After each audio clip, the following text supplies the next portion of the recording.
Olá, graça e paz. Graças a Deus mais uma vez, nos enchendo da presença do Senhor Jesus Cristo.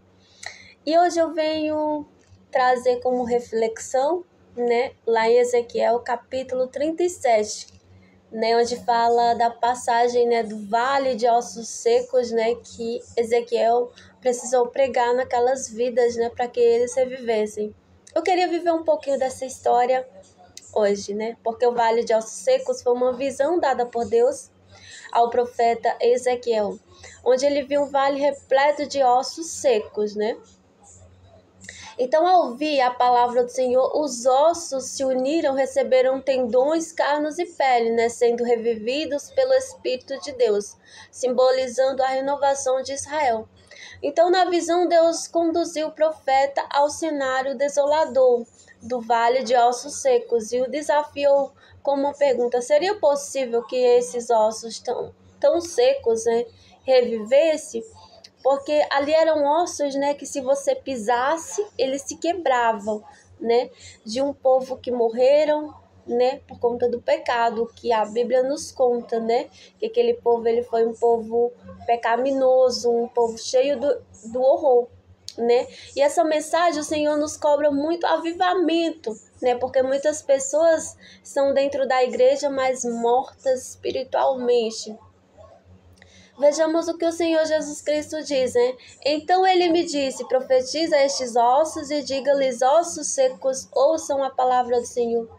Assim diz o soberano Senhor a estes ossos, farei um espírito entrar em vocês e vocês terão vida, porém tendões em vocês e farei aparecer carne sobre vocês.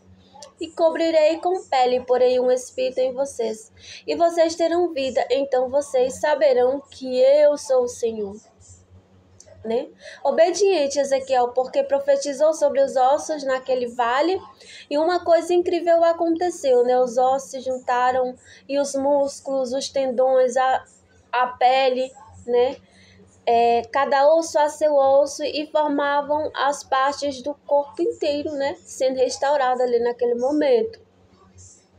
Só que havia um problema, não estavam vivos, como eu acabei de falar, eram ossos que se você pisasse, eles se quebravam, porque se nós, seres humanos, cheios de falhas, porque nós nunca conseguimos ver o que Deus consegue enxergar.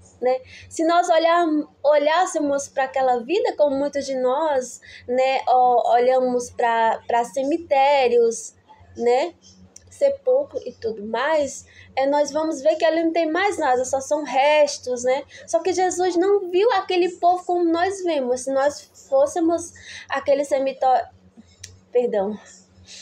cemitério de ossos secos, nós não ia enxergar como Jesus, porque Jesus viu um renascimento ali, um povo que ia nascer no novo espírito, no novo coração, que ia adorar a Jesus, que ia servir a Jesus em verdade.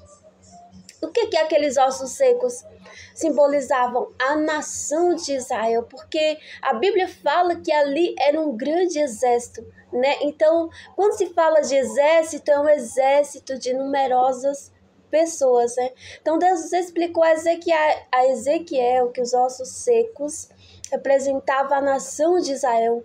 Depois de muitos anos de desobediência, Deus havia castigado os israelitas, então entregando-os nas mãos de seus inimigos. Então a cidade de Jerusalém havia sido arrasada, então o templo estava em ruínas e o povo tinha sido deportado para a Babilônia, Então tudo isso era fruto do pecado, porque o povo de Israel havia abandonado a Deus, para seguir falsos deuses, tinha se dedicado a praticar coisas que eram erradas, como não se arrependerem, nem mudaram de vida, nem receberam o castigo que mereciam.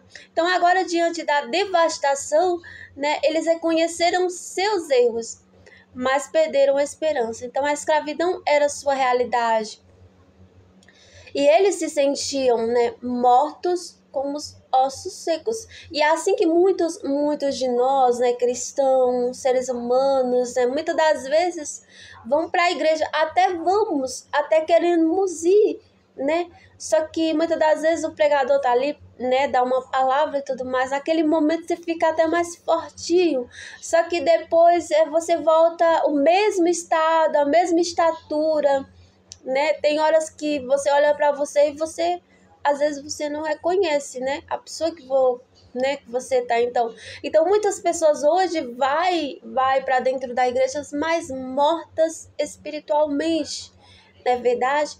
Então, entretanto, a visão que Deus deu a Ezequiel era uma mensagem de esperança, né? Porque os israelitas, eles haviam pecado, mas agora tinham se arrependido e voltado seus corações para Deus. E Deus teve compaixão, né, de seu povo, assim como o Senhor Jesus, né, ele tem misericórdia de cada um de nós, né? Muitas das vezes você olha, né, pro ser humano e não consegue enxergar nada. Muitas das vezes você olha para um ser humano e vê como caído, como qualquer tipo de pessoa, né? Qualquer coisa, né? Mas Deus te vê diferente. Então é assim que Deus nos vê, é assim que Deus nos levanta, né? Assim como Deus levantou aquele povo. Então, a esperança dos israelitas havia secado, mas Deus mostrou que ele tinha o poder para lhes devolver a vida, né? Isso que é importante. Então ele prometeu restaurar o povo de Israel com seu espírito e levá-los de volta para a sua terra. A morte e a devastação, né, que iriam ser transformados em vida e bênção, né? E por vezes, né, nós encontramos em situações semelhantes no vale de ossos secos, e sem esperança, né? Devido aos nossos pecados ou pelas circunstâncias da vida, nessas horas parece que a única coisa que podemos fazer é desistir e morrer, né? Porque não há outra saída, mas Deus nos oferece esperança, Deus nos oferece fortalecimento. Quantas vezes nós nos encontramos, né, fracos, né, precisando ser fortalecidos, né? E Deus entra e diz: eu sou o teu Deus, eu sou contigo, né? Então Deus faz o impossível acontecer, né? Quando nós arrependemos de nossos pecados e nos voltamos para Ele, né? Crendo que Jesus é o nosso Salvador e que Ele vive e que Ele mesmo no meio de nós se levantará, né? Deus nos dá esperança, então Ele tem poder para nos restaurar e transformar, né, a maldição em bênção, a morte em vida. Então nem sempre é imediato. Os israelitas, né, tiveram que esperar muitos anos, né, pelo cumprimento da profecia, mas Deus sempre é fiel. Daí o Senhor Jesus Cristo, ele sempre vai agir na hora certa. Às vezes nós surtamos tanto, né, nós frustramos, né, e queremos as coisas tudo no nosso tempo, mas não está no nosso tempo, sim no tempo de Deus.